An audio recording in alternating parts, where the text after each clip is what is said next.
You know I'm a hustler, hustler. You know I'm a hustler, hustler. Welcome to Get Biz, Do Biz, Get Paid. I am your host, Luan the Don. In this show, we're going to interview successful business owners in construction and construction coaches. We're going to find out what it really takes to win in the construction industry. What it really takes to make a lot of money, have a great life, and be able to do the thing that you wanted to do. Enjoy. Hey, it's your boy Luan back again with another episode of Get Biz, Do Biz, Get Paid. Today I have a very special guest, Randy Hurtado. He's the COO of DT Companies. Been around since 2009. Randy, welcome to the show. Thank you. Thank you for having me out or having me on the podcast. So tell the listeners something unique about you. Something unique about me. Well, prior to joining the DT family and ultimately becoming an owner within the company, I was an IT security guy for 24 years. And so I traveled all over the United States, serving customers like the Pentagon, like Halliburton, Raytheon, all of the Fortune 50 companies. And my goal was to eradicate any bad actors from their network and making sure that their network was completely locked down. So I was a computer nerd.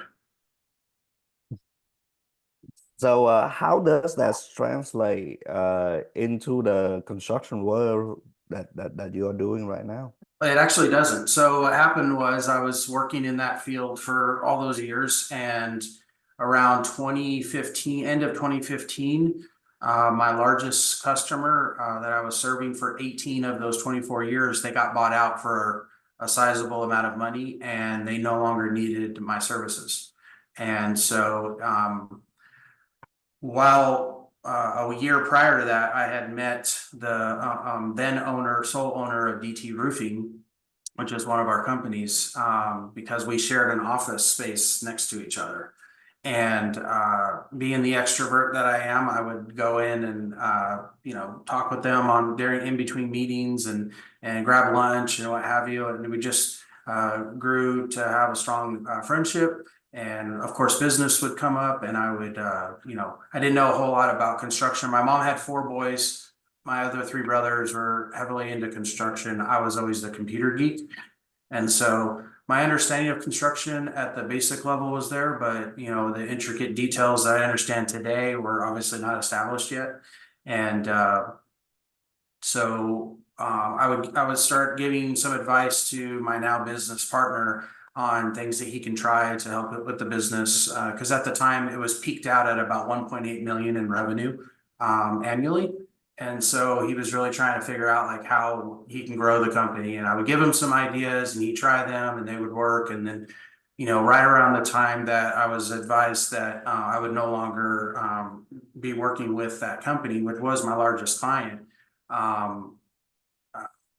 Derek had reached out and said, "Hey, if you ever want to work for me, I'd be glad to bring you on board." And so it was perfect timing. Within like 3 weeks of him saying that, I got the call from the owner of the company that I was doing the consulting for, letting me know that they got bought out. And I was real congratulatory. I was super excited for them because they worked their butts off for many years. And so that was their final exit. And but I would say it wasn't great news for me because I didn't have a job, or I didn't have the income that I was going to need. And so this happened perfect timing. I call it God's timing.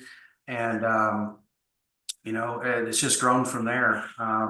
We've grown our organization from a local residential roofing company to 6 companies that are customer facing. We have an investment company that we put our holdings under when we have extra cash and we want to tie that up in something that's going to make money for us.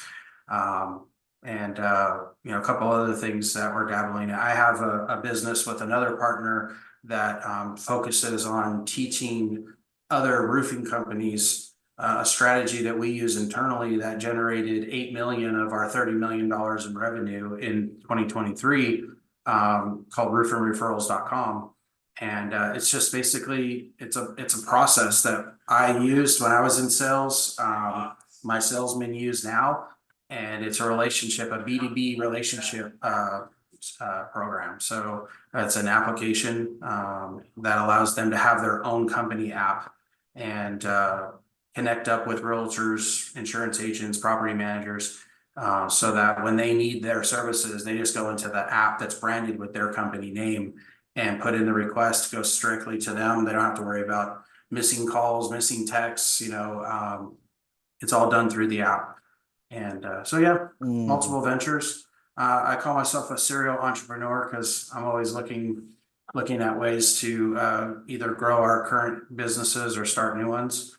I think 2024 is going to be a year of rest as far as starting new stuff and just focusing on what we have and building those out to bigger and wider and deeper. So yeah, that's pretty much it. So when you joined DT company, how long ago was that? That was 2016 was my first full year. 2016. And when you joined, you say it's just a one local roofing company? Yeah, so it was Uh, still for the area, it was still the number one roofing company, but there wasn't a whole lot of competition in the area at all. Not like we have today. Today we have some pretty fierce competitors in our area that have stepped up and built their companies right and are serving their customers right. And so that I love it because it just makes us grow and focus even deeper. Sometimes it's like the kid whose dad was a millionaire and he just got his money inherited. Sometimes when you're the only guy or you don't have to work for it, then you don't work as hard. But if you have to actually work for it, then it helps you to grow. And so I feel like we thrive off of having competition. Like we like the competitive nature of it, and we don't wish any ill will on our competitors. Locally, my philosophy, as I've said from stage, is that they're not really competitors. They're just peers. They're just trying to do the same thing I'm doing. My biggest competition is my willingness to work harder than them, and if I'm not willing to work harder than them, then they deserve to exceed our revenue and prosper. And so that's pretty mm. much our mindset. So what was the decision when you decided to maybe from the roofing perspective and to add 5 more different vertical in there? What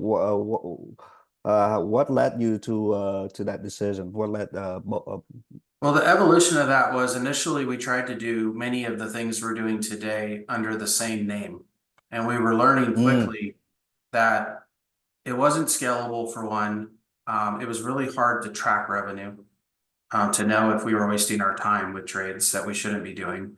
Um, it's impossible, and at that time we weren't even doing it, so it wouldn't have mattered. But it's impossible to have a company that tries to be a master of everything and still be relevant when it comes to things like SEO.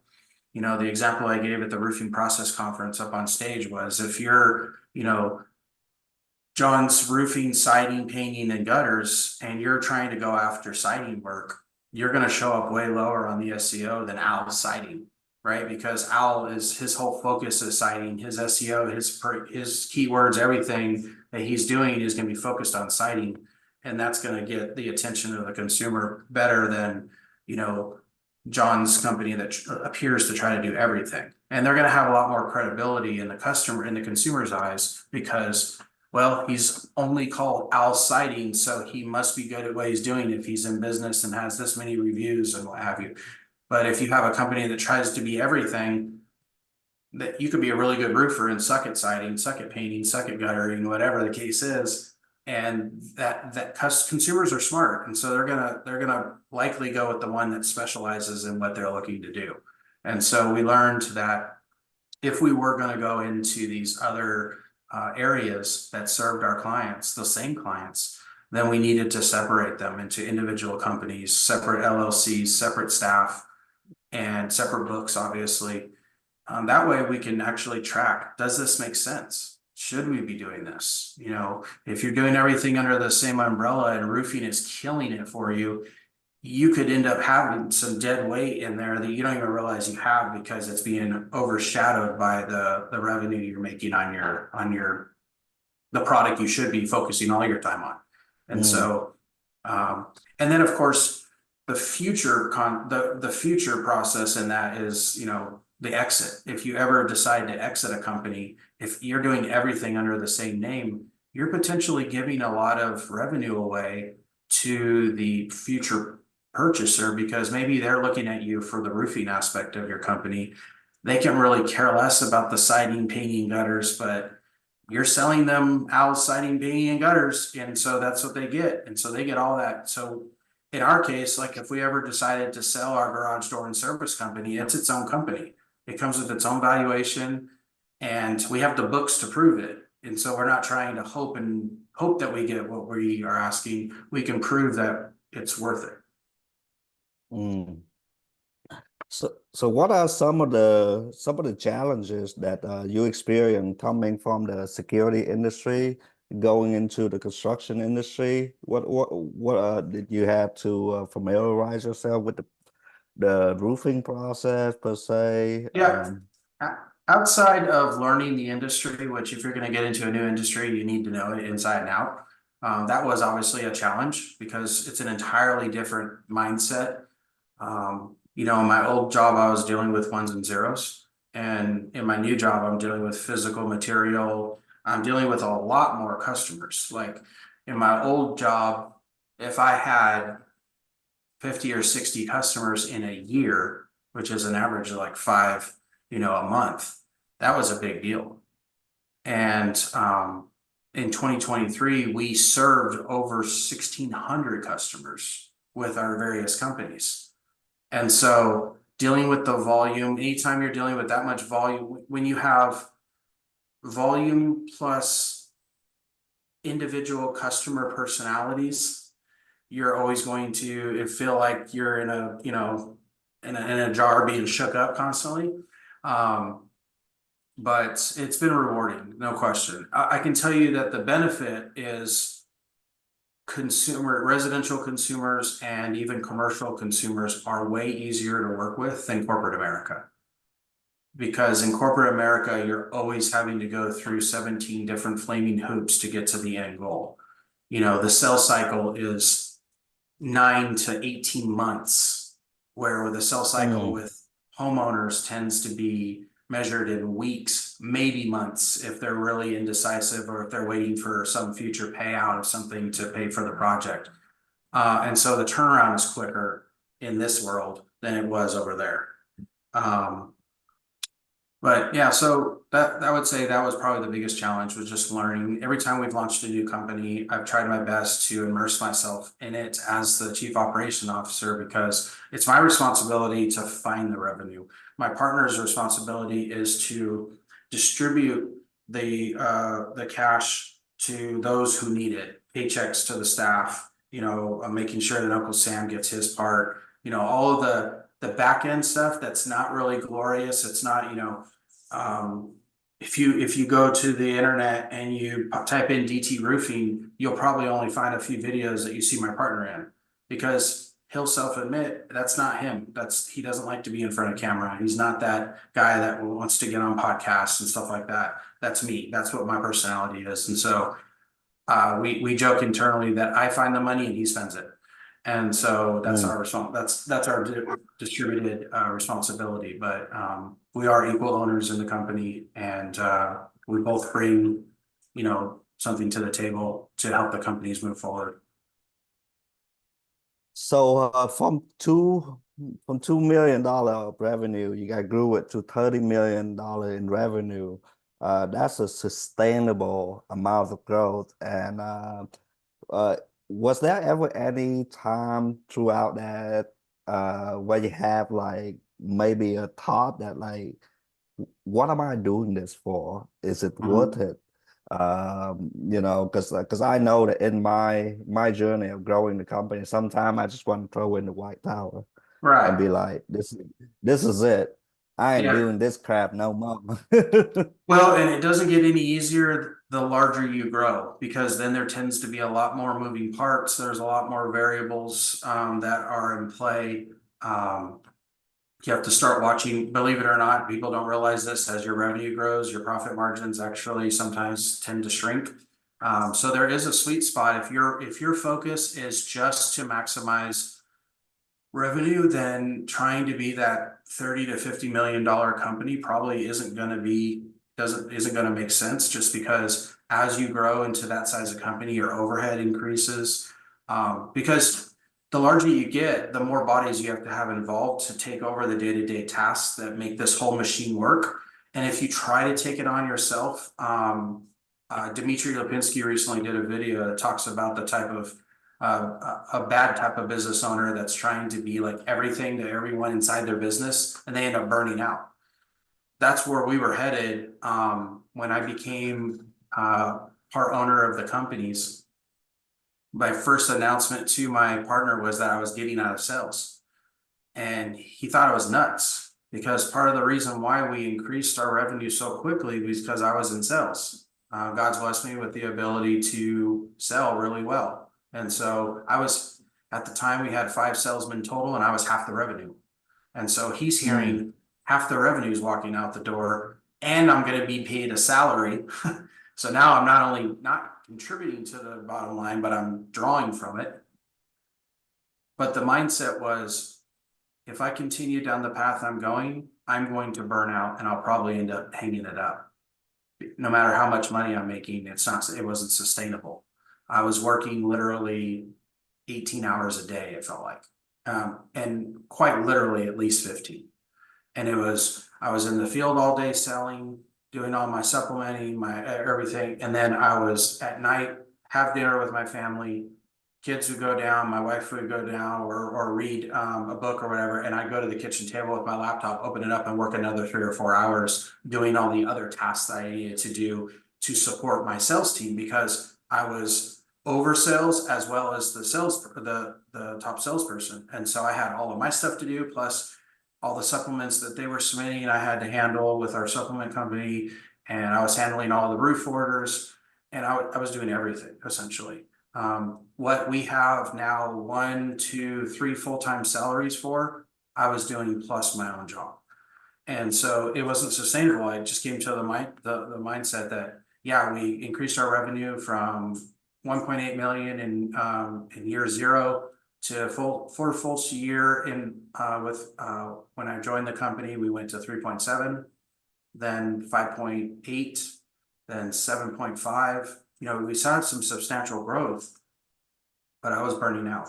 Like, I look back at pictures of me from 15, and I look at pictures of me today, and I clearly aged, like, in that timeline. And it wasn't due to just my age, it was because I was putting myself through a lot of pressure. And so I say all that to say, so what we did ultimately is I told him, I said, I'm getting out of sales, and I'm going to hire more sales team, and I'm going to teach them all to do it the way I was doing and have a force multiplier. And that way I can just focus on, remember, you're supposed to do it this way, because if you do it that way, this is what's going to happen. I understand that mindset and that philosophy, and communication is key and everything, and teaching that to my guys. I also would generally not hire people that had prior sales experience, because I didn't want them to bring old bad habits to our company. I would teach people that had good moral character, people that had a good personality, people that seemed like they retained information well. So like some of our hires were a teacher, a retired firefighter, a billboard construction crew boss. He did that for 16 years. That was what he did before working with us. By the way, for the last 2 years, he's been my #1 salesman. So people that think, oh, you have to hire a salesman in order to have successful salesmen, it's not true at all. As long as you know how to train them, to teach them to do it the right way, you can have really successful sales. In fact, my top 3, 4 guys, I think one of my top 4 had prior sales experience. Yeah. Kevin is a licensed real estate agent, and he sold roofs prior to coming working for us. And that was back before we had the mindset of, we don't need to hire people that have bad habits. Not that Kevin had bad habits. He actually was he was a refreshing addition to our company, where he didn't come with what in the roofing industry we would call like bad habits. And so it was easy to just teach him our way and let him run with it. But I have experienced that and had to let a couple of guys go that came with bad habits. And so we didn't want that turnover. So, how important you think it is to have some sort of formalized sales training implementing in in your company? It is paramount to having a sales organization. You know, when you're one or two people, you still want to make sure your guys know what they're doing. And there are programs out there that are focused on those smaller organizations that maybe don't have a crap ton of revenue coming in right now, that they could still pay a small amount and learn some basics, some baseline selling. But then once you start to get 3, 4, 5, 6 guys and beyond, if you don't have a comprehensive sales strategy in place that's being followed every single time, then you're letting revenue walk out the door, because they're going to make so many mistakes, and the competitor across the city is going to get that job because they understand how to overcome that objection, or to, and so it is paramount. I would say if anybody's watching this and you run a roofing company and you have more than 2 sales guys, start looking at programs that will teach them the ins and outs of sales, how to overcome, how to upsell, things that are entirely ethical and with integrity. Like I tell my guys, upselling is paramount, because you don't know what the customer doesn't know. And you may be doing them a favor by letting them know, like, hey, if we go at this class 4 shingle, you're going to get, at State Farm, I think it's 25% discount annually. And are you enjoying replacing your roof every 7 years? Obviously no. And so sometimes just educating the customer, you're doing them a favor. They don't mind spending that extra $3,000 or whatever on the upgrade, but always giving the customer the opportunity to say no, right? Because that's the worst they can say is no. But if you don't even offer it, then you're guaranteeing the no, because they never even knew to say yes. And more times than not, when I was in sales, as long as I was doing my job properly and explaining the value add to adding that ridge vent and deleting those turbines, or going to a class 4 shingle, or adding 6-inch gutters because of the pitch of the roof, and say, how many times have you had a real gully washer and the water's just shooting right off the roof? And they're like, oh yeah, it's because you have a 5-inch gutter and you have a 12-12 pitch. Like, you need a 6-inch gutter so it'll catch the water before it can shoot off the roof, and then upsell them 6-inch gutters. I wasn't doing anything sleazy. Like, used car salesmen have a really bad reputation. There's a lot of guys out there that are good guys, but there is that mindset that they may sell people stuff they don't need. I do not want my sales guys to sell a customer something they don't need. And so all of our upgrade options are things that have a philosophical reason for why you want that in place. Like, it's logical. Whether they want to or whether they have the money to do it is an entirely different thing, but we're still going to ask. Yeah. So you're talking about suggesting upgrading. How is that translate to like the bottom line when you're not doing it? Well, you're losing anywhere between 10 to 15% of your revenue, which translates to that same percentage in your margins. So, and again, it's a matter of, you have guys in storm markets that are comfortable just selling the customer, which they're really not. They're just facilitating an order, or facilitating a contract signing is what I call it. The insurance company's already done the work, right? They already wrote up the scope. If all you're doing is going in there and having them sign a contract for that dollar amount, and then executing the work, you've done that customer a disservice, because in our company, annually we increase our revenue by anywhere between $1 and $3 million just by doing supplements. And for those of you that are listening, because I know you're kind of a diversified podcast, in the insurance world, when an insurance adjuster writes up a scope of work, and I won't say that they're doing it on purpose. There are people in our industry that would think that they do it on purpose, but excuse me. they'll miss stuff. And you'll have guys out there that will, these are the guys that I don't look at as competition, I don't have respect for because they're not doing business correctly.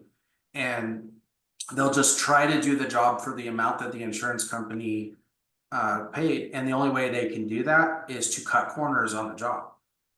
So they do the job, they'll leave accessories on the roof that the insurance company paid for, but they'll just repaint them and leave them on there and keep that revenue so that they can be profitable. Instead of doing the right thing and documenting and rewriting up the scope of work correctly and sending it back to the adjuster with a signed contract from the customer showing they have chosen us and they've asked us to point out any deficiencies to you. And we increase our revenue, so we're able to do the job correctly and be profitable. Wow, what a mindset, So yeah, I think that concluded my answer for that area. Is it'll definitely increase your bottom line by giving the customer the opportunity to say no.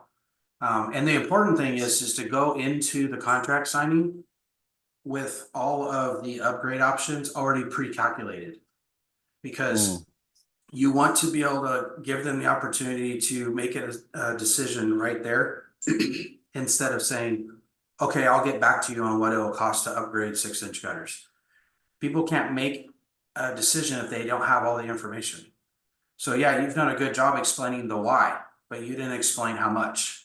And so by going in there and already having, taking that extra 5 minutes to pre-calculate what it would cost to add 6-inch gutters based on what your insurance company already paid to replace your 5-inch gutters, and this is the difference, and this is the difference to move to class 4, they're already seeing the numbers and going, okay, well, the insurance company is going to pay that amount, I just have to pay these upgrade amounts, and okay, yeah, let's do that. And giving them the opportunity to sign it right there instead of getting back to them, because you're going to give them time to talk themselves out of it most of the time. Even if it is the most logical decision for them to make. So in my work, I sell decks. We do a lot of retail deck, but there's a saying that I say if you spend all that time, maybe an hour, 2 hours within a home, and then you leave to get the price, you lose all that relational equity. That's it. And then the worst thing, you email the bid, and then now you reduce yourself to a number, That's right? it. So now you're not in front of them to just go over these items, these date, the install date, the payment schedule, how's it gonna look like, and you're not in front of them to address any objection that they might have. And then I'm a firm believer into, you gotta have a good pricing model already going into the home, and you gotta be able to sell them on their uh sell them on what they need, Yeah. and then presenting a solution and asking for the money right then and there. Yeah. So you said you sell decks? Yeah. Yeah. Yeah. And that's absolutely the case. Like, you can go in and say, like, we can use your traditional wood products and stain it, or we can install this Trex system. It costs you more upfront, but then every 2 years you're not power washing and restaining your deck. It has a so many year lifetime warranty on the color not fading, and it's safer, non-slip. You have all your upgrades. So all your reasons for them, again, it's the reasons for them to say no. Like, thank you for giving me all that information. I do see what you're saying, but right now our budget only allows for us to do this. So unfortunately, it sounds like every 2 years I'm going to be calling you guys to power wash and restain this, or doing it myself. Okay, as long as you have all the information, consumer, that's my job, is to make sure I'm informing you of what your options are. Because nothing's worse than when a consumer, you're halfway through the project and the consumer was on YouTube and said, why didn't you guys tell me this existed? I would have totally done that. And so you give them all the opportunities to say no, and then the lowest common denominator is whatever they see the value in, and that is either what you originally proposed or the upgrades. Yeah, that should be a sales meme right there. All the opportunities to say no, right? So I did a little bit of research on your company. You are very, I would say, from the review that I've read, you are very, very, very focused on the client experience. Or was it over 600 5-star review? Yeah, Talk to we're me, approaching 700. yeah, talk to And me about the mission. What behind that? Why you focus so much on that? we're focused on that because companies have nothing but great things to say about themselves, right? You're never going to walk into a company and they're going to say, we're a mediocre painting company. Oh yeah, we're pretty good at what we do, I mean, there's people that are better, but they're never gonna say that, right? They're always gonna say, we're the best, we do the, 5 stars, they're always gonna have, and so the customer, the consumer, they have to put their, especially when they're thinking about marketing, they have to put their self in the consumer's mind. Consumer is going to assume you're going to have nothing but great things to say about yourself. My marketing director likes to remind our sales team that while it's nice that we're a platinum partner with Owens Corning, the homeowner can care less. We have the Pink Panthers on our trucks and we have the logos on our website. And that's an internal accolade that we're proud of because of the work that it took to get there. But most homeowners are not going to make their decision off of that you have the Pink Panther logo on your trucks and that you're a platinum partner with Owens Corning because they don't even know what that means. Like maybe platinum is the beginner metal, and there's titanium above you and adamantium above that. So it's important for you to get the home. And it's not just the consumer you do money with. I talk about this in other talks where it's important to get reviews from anybody and everybody who experiences your service. Because Oh, most people are only going after the reviews from Mrs. Smith who just had her roof replaced by you, or Mr. Nguyen who just had a roof repaired, right? What about Mr. Thompson who you went out to his house and you inspected his roof and got off of it and said, there was nothing wrong with it except a few exposed nails that I went ahead and ran some caulk over the top of them to keep them watertight. No charge.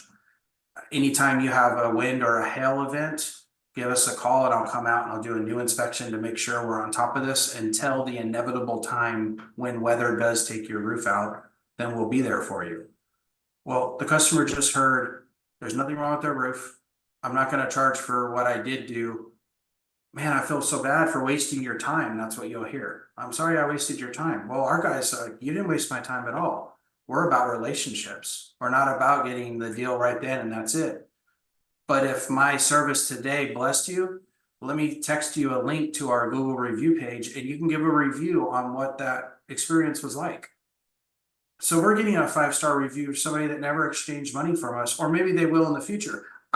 When I was in sales, I would commonly have customers who gave us a review for I have one customer of mine. I went out and I gave her an estimate to just repair her roof because there wasn't enough damage to justify a claim, but she had some tree rubbing damage. So those shingles had to be removed and replaced because it was exposing the fiberglass matting. So after we did the $950 repair, I sent her the review link after, and she gave me a raving review. But the review spoke to, this company came out, Randy was really informative. He didn't try to sell me a whole roof, he just repaired the damage that was up there. I would definitely recommend this company. Fast forward a year later, her house gets hit with hail. What do you think she did? She called me back. And I got the roof replacement. Then she went in and she revised her review, didn't add any more reviews to our reviews, but she revised it with additional, she kept her original review and put a larger paragraph above it that said, I've already had this company out in the past, as you can see in my review below, but now they've replaced my entire roof after a hailstorm and I am blown away on their understanding of the insurance process, and they caught a bunch of things my insurance company missed and got them to pay for those, and my house looks beautiful and all that.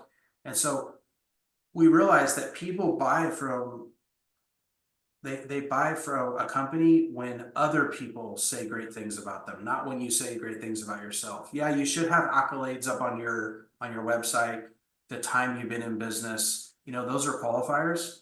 I don't want to deal with the guy that's like new to the industry in 2024. Let me, As a consumer, I'm probably not dealing with that guy. So seeing that we've been doing this since 2009, important.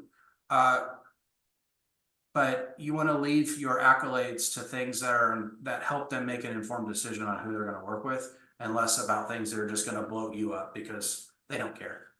And there are things that are in the middle, in the gray area, like we're proud to let people know that we've been voted best roofer of our county for the last 13 years in a row.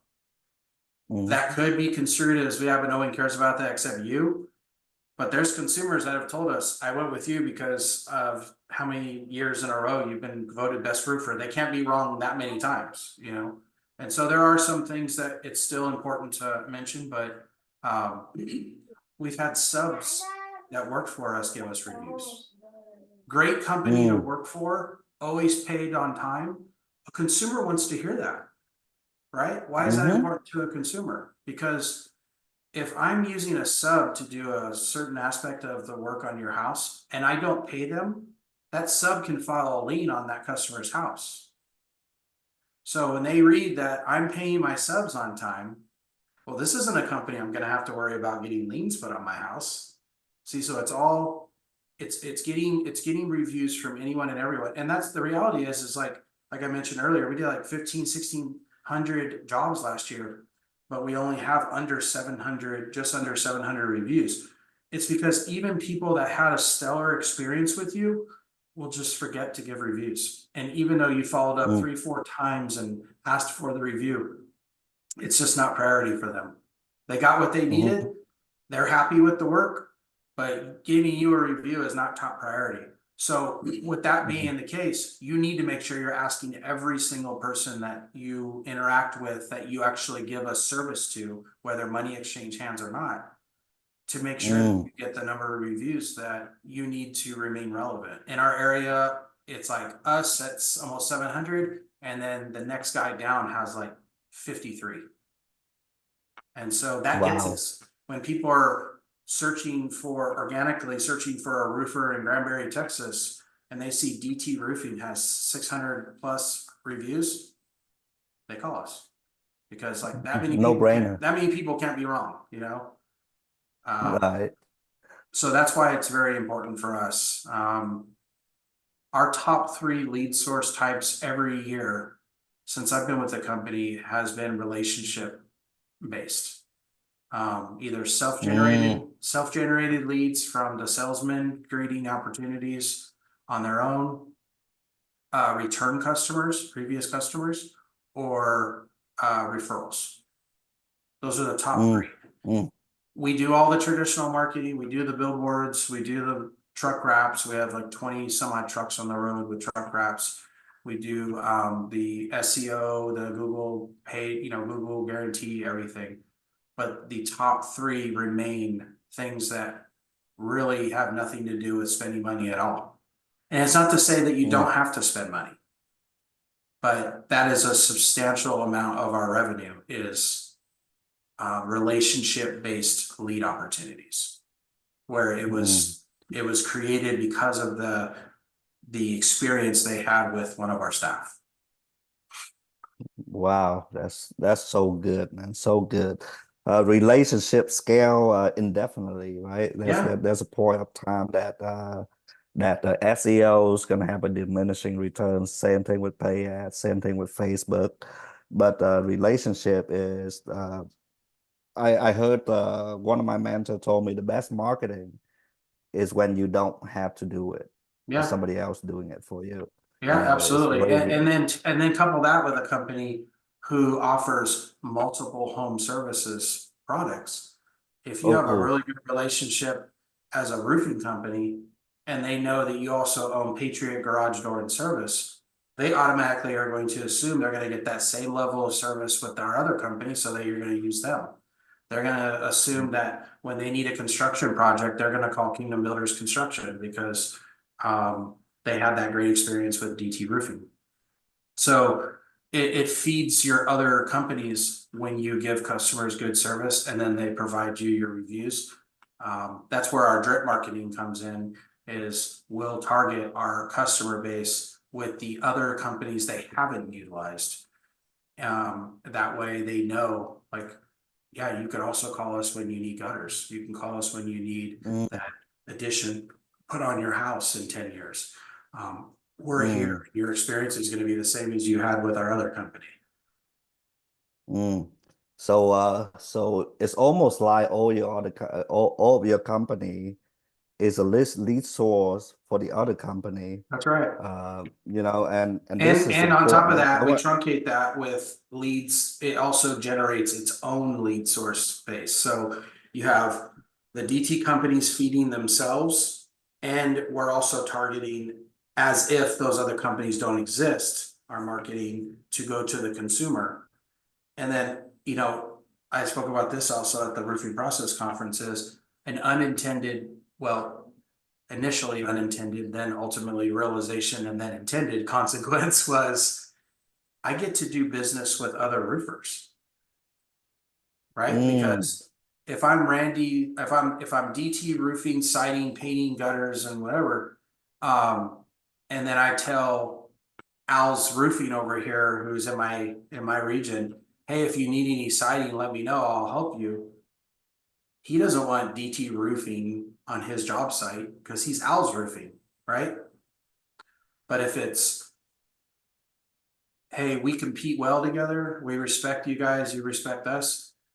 If you need garage doors for your insurance claims, we'd love to serve you in that capacity. Patriot Garage Door would love to do business with you.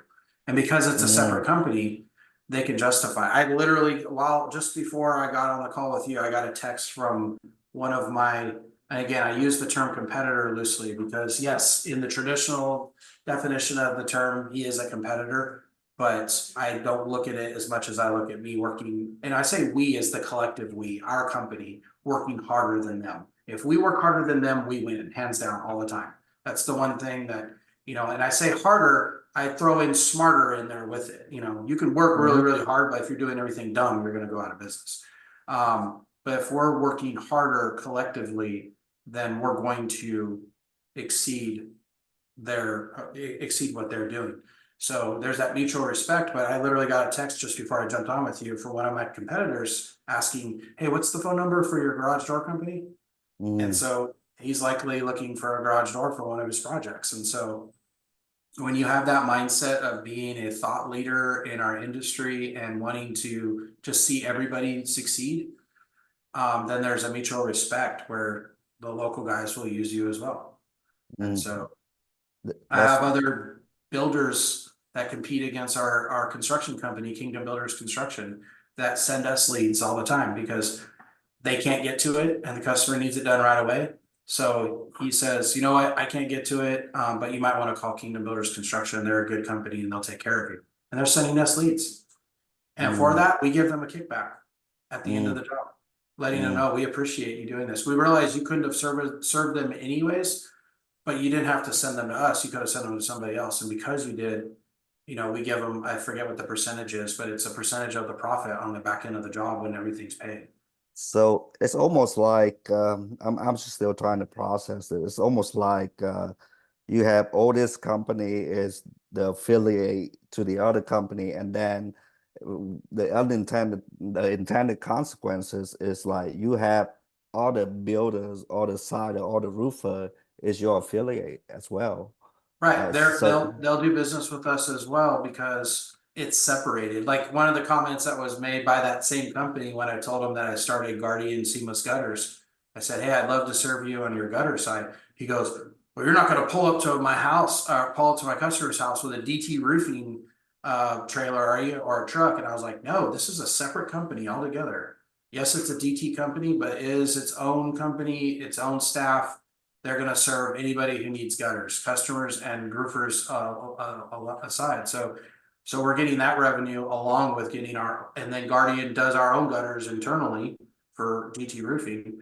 We're already in the process of building out another truck and crew because we're getting so busy on the gutter side that we need another crew. And we've already almost backfilled that crew that's coming to already be looking off into the not so distant future for a third install crew, because we're starting to build those relationships where people are going, yeah, I'd love to work with you guys. You guys are solid. Man, that is such a that's such a cool concept, man. Where I've interviewed a lot of business owner, and when they do either siding or roofing, they just keep tacking on more services. So it's going to be this big conglomerate, but they still only really one company. So what you've done is you basically make every vertical stand on its own feet, and then they can feed off of each other, and then at the at the end of the day, the holding company is still controlling all that. Am I That's correct? right. But it's just different branding for a different segment of clientele, and then from that, you also can segment your client and then retarget. So say, Right. so somebody do the siding, you can sell them a roof, or let sell them a roof, or sell them gutter, or sell them garage door. Right. It's so for the listener, I this is a cool concept that maybe nobody else out there is doing it, but it's worth exploring and into to, because then I'm thinking like it's be so easy to like SEO a garage door company, because when my garage broke, I'm like, hey, best garage company near me, or Right. best cider near me, best roofer near me. Yeah, they're not gonna show you results for Al's Roofing when you say best cider next near me or best garage door. You know, and but if they have a particular siding company that they've taken the time to build up their SEO and their Google, their reviews and everything, then it's gonna, like you said, stand on its own. And it also helps you to identify whether it's a business you should be in or not. Because Mm, sometimes there are businesses you just shouldn't be in, you're not good at it. And that's mm, okay. It's better to, you win one of two ways. You either win by succeeding or you win by exiting as quick as possible. And that's actually a sales mindset as well. It's like, you don't want to waste your time. I use the analogy of dating. I used to share an office back when I lived in LA. I worked for a software company. In fact, it was the company that when I moved out here, I became a contractor for because they didn't have incorporated in Texas. But I shared an office with a guy, and all I could hear is one side of the conversation. But I would always hear him referring to this one same customer. And after about 6 times of hearing him call that same customer, he hung up his phone and I said, "She's not calling you back."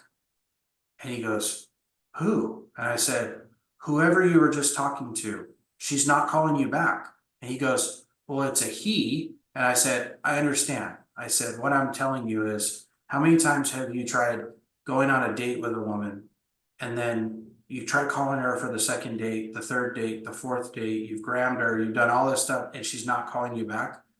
Why do you keep wasting your time? That guy doesn't need you. Stop wasting your time. You know, he's not calling you back. You have it in your mind that there's this pie in the sky opportunity that he doesn't, he's forgotten about you already. So stop worrying about him and focus your energies on other opportunities. mm, And so we have to, it's important to identify when something is going to be successful or there has the potential for, and pivoting. You know, our mm, pride can get in the way and say, well, I can't stop doing that or close that business down because people will know I failed. mm, Failure, I mean, success is lined with failures. mm, That's if you take anybody out there that has been greatly successful and they didn't just acquire it through inheritance, they could tell you, they could write a book on how many failures they had before they got to that point. mm, Because you have to try things in order to know if you're good at it. mm. I did our exterior cleaning company. I was the exterior cleaning guy for the company for the first 6 months. I knew that truck inside or that equipment inside and out. I knew exactly how to apply it, everything. When we started our garage door company, I went out with our garage door guys and spent some days out there installing doors with them, so I could understand what it is that we're talking about and understand the business. It allows us at the operations level, allows me to make decisions about like, hey, now that I see what your guys are going through in the field, why don't we do this? Why don't we do that? And I can't come up with those ideas if I don't have any experience. right? And so going out there and learning a little bit about each one of the businesses as well is important, not just hiring subs and saying, go do it. You should know how to do it yourself, at least at the rudimentary stage, maybe not down to the finished product, but you should at least understand the process. So. Uh, I love that how you are so open of your faith. Can you touch a little bit on that in term of how it helped you in your personal life and business life? Sure. Yeah, so I have the mindset that everything that I'm given is given to me from God. And so I'm fortunate to work with a whole staff for the most part who is like-minded. And so we truly believe that the success of our companies has been ordained. It's been essentially God's allowing it to be successful because he knows where our hearts are at with the revenue that we make and the way we conduct our business. My constant prayer is that as soon as we forget where it all came from, that he take it all away. Because that's too big of a responsibility at the end of my life to stand before God and to have an account for what I was given and what I did with it. All right. I'd much rather him just say, nope, you ain't the one, pull it back and give it to somebody else that'll do the right thing with it, than to take all that responsibility on for myself, doing the wrong thing and then having to pay for it eternally, you know? And so my faith plays a lot in decisions that we make. But I'm a businessman. And so it's, you know, there's a verse in the Bible that says, do all things as if you're working for God, like if you're working for the Lord. And so that's how I work. Like everything I do it as if I'm working for God. And so I have to give it my very best. And so that's what we expect out of our staff in every role that they play in our company, that they're doing their role to their very best. Their very best may not be to the same standard as the guy next to them, but it's still their very best. And we could always work on training and what have you. It's a non-negotiable for our customer to have a bad experience. And I'm not saying that for that customer that is, you know, what they would call a Karen, there's some people you're just never going to please, and that's okay. But there should never be a reason why a customer is upset because of anything we did wrong. If I have a customer calling in saying, I called last week, I still haven't heard from anyone, heads are flying, because that is unacceptable. Here we have this opportunity. Somebody came to us and said, I would like to do business with you. And we did not take that seriously. And you do that enough times, not only did you not get the business from those people, but they tell 10 or 15 people what their experience was. Yeah, well, I heard you say those things about DT Roofing, but I called them 2 weeks ago and I still haven't even called me back. Well, anybody within earshot of that conversation just now heard a negative story about DT Roofing. And there's a good chance that that'll impact their decision to call us in the future as well. So it's very important to run business prudently, to make sure that we're doing the job correctly, that we're not ripping people off. It's not uncommon for us to catch things and be like, oh, sorry, ma'am, actually, no, this 500 was overpaid. This is yours. You know, that's not, unfortunately, in our industry, that's not a thing. Even with our subs, I've had subs, my comptroller, she's amazing. She will catch things. Our sub will underbill us. And she'll be like, hey, I don't know how you only billed us for 54 squares. We show that 78 arrived and we only returned 10. So, and she'll catch that and pay and pay them what they actually should have invoiced us. That's the right way to do it. And I think if you run business with integrity, and that's a word that's thrown around a lot, but it really means something. If you run a business with integrity, then you have good communication with your customers. You're not trying to gouge people, which goes into the integral part. You're going to be successful. People are going to see past that. And beyond the people, God's going to see it and he's going to reward you for that. You know, and so we're not ashamed at all to express every Sunday. All of our pages put out a post, you know, with a Bible verse or some type of Christ-centered message. It's just not something that we're ashamed of. It's not a Yeah, prerequisite to work for us, you know, it's not a prerequisite. You don't have to be a Christian to work for us, but just know that it's a normal occurrence for us to pray after a meeting that we had, or, you know, if you go to dinner or lunch with me, I bless my meal. And so if you're present when I'm doing it and that's not your thing, then, you know, I'd ask for respect. But other than that, I'm not going to require any of my staff to do anything. Nobody's required to participate, but fortunately, I'm surrounded by many like-minded people that enjoy the fact that they work for a company who does put Christ first, and because of that, it represents our whole framework for how we run our businesses. wow, man, I love it. I love it. And it shows to your review because like almost 700 people won't lie on your behalf, right? You Right. gotta be doing something right. And I would say that you are blessed and highly favored in that sense that Amen. you know. Um, and hey, we're coming on top of the hour right here. Thank you so much for coming on. If there is one advice for either roofer or construction business owner that in their early stage right now, what really should they focus on in terms of building those relationship with the client, with the customer, with the prospect?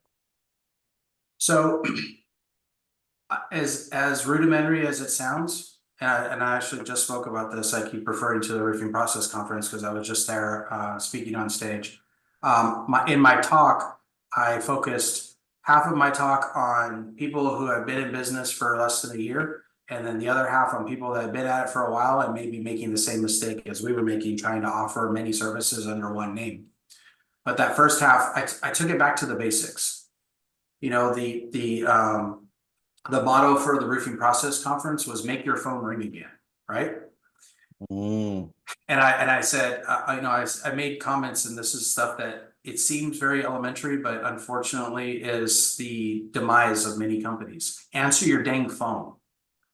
Answer your phone. ooh, Return calls ooh. back quickly, even if you can't get out there. If you call me and you say, hey, my roof is leaking, you call in, I get the lead, I call you within a minute of getting that lead, so it's probably been 2 or 3 minutes since you left that call. First thing you're going to hear is, wow, you guys called me back quickly, right?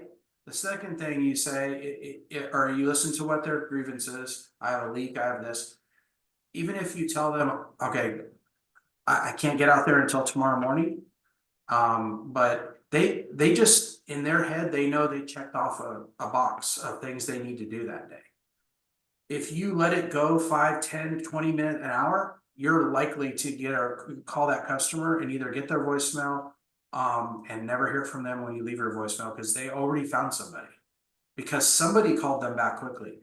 You know, a lot our sales guys have reported back that they know for a fact that they've won deals sometimes just because they were the only one out of the 5 they called that called them back.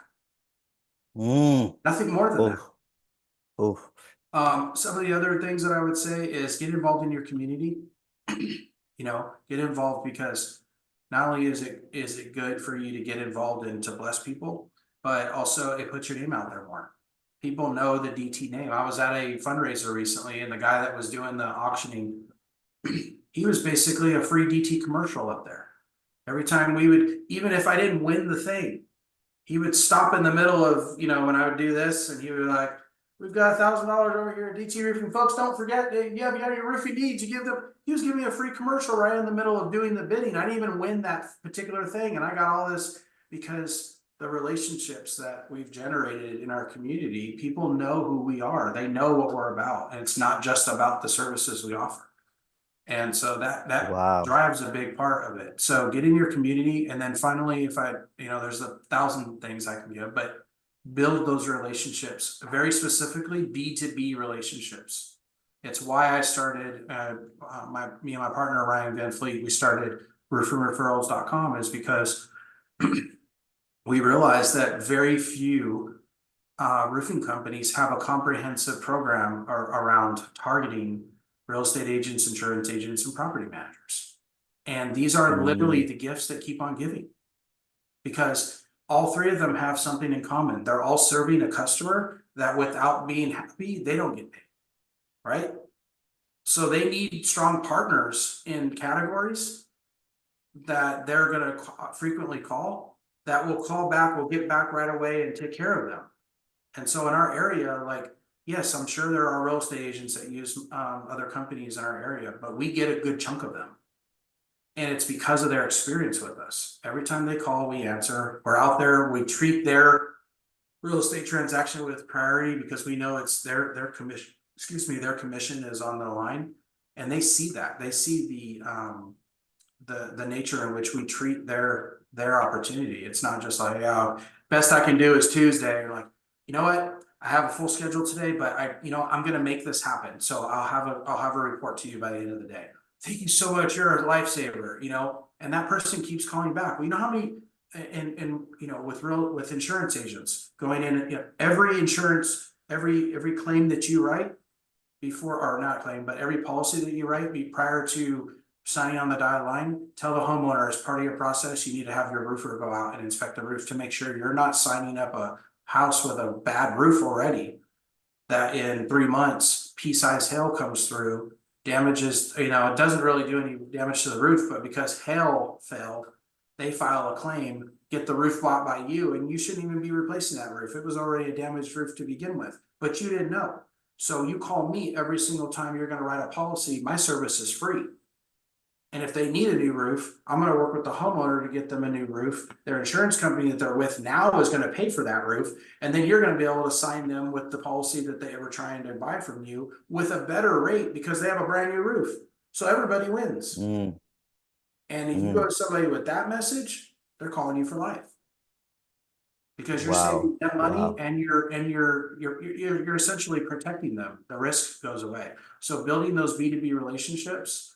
So if anybody that's listening to this has questions about it, you can reach out to me personally on Facebook, Randy Martin Hurtado. I got the blue check mark, so you know the right one you're talking to. Or you can go to roofingreferrals.com's Facebook page, or just go right to the website, and we can give you a demo of what this is. But it's a comprehensive. It's an app. So it allows you to have your own company branded app that those three categories can just have on their phone. And whenever they have anything roofing related, they just click on the app, fill out the address information that they need the report for, hit submit. It goes right to you. You receive it as a pending request, you fulfill it, you send it right back to the customer. And if they end up getting the roof, or if you get a roof out of it, you can compensate them a kickback. So there's a lot of benefits. There's a lot of benefits to using that program, but yeah, that's it. All right, Randy, thank you so much. I appreciate you. I appreciate it. Thanks for having me on. All right, thank you. I'm a hustler. I'm a hustler. Thank you so much for tuning in. If you find this episode helpful, or if it changed your life in a positive way in any manner, please share with another friend, tell another friend about this podcast, or even contact me if you're a construction business owner that have a great story to tell.